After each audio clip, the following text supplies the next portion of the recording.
Welcome back to our channel. दोस्तों आज की इस वीडियो में हम बात करने वाले हैं how to fix lock screen wallpaper auto change not working problem. अगर आपके फ़ोन में लॉक स्क्रीन पर मैगजीन वॉलपेपर ऑटोमेटिक चेंज नहीं हो रहा है तो उसे ठीक कैसे करें। दोस्तों सबसे पहले आप अपना मोबाइल में इंटरनेट कनेक्शन को ऑन कर लीजिए। उसके बाद आपको फ़ोन के सेटिंग्स में जाना होगा। सेटिंग्स को खोलने के बाद आप स्क्रॉल करके नीचे आइए।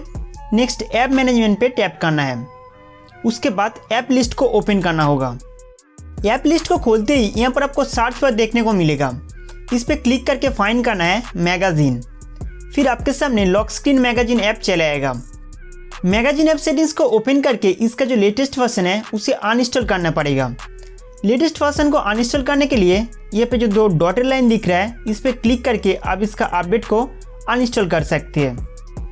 दोस्तों मैगजीन अपडेट को अनइंस्टॉल करने के बाद आपके फ़ोन में Realme का जो सिस्टम ऐप थीम स्टोर है उसे ओपन करना होगा।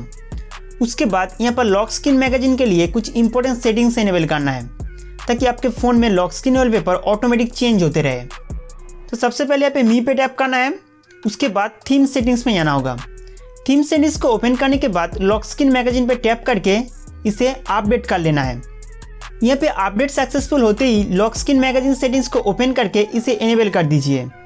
इसके साथ साथ ऑटो अपडेट कंटेंट और मोबाइल नेटवर्क सेटिंग्स को भी टर्न ऑन करना होगा।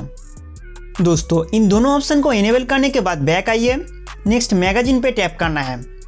यहाँ पर आपको अलग अलग कैटेगरी वाइज वॉलपेपर देखने को मिल जाएगा। सब्सक्राइब पे टैप करके आप अपना पसंदीदा वॉलपेपर कैटेगरी को सब्सक्राइब कर सकते हैं। उसके बाद बैक जाना है।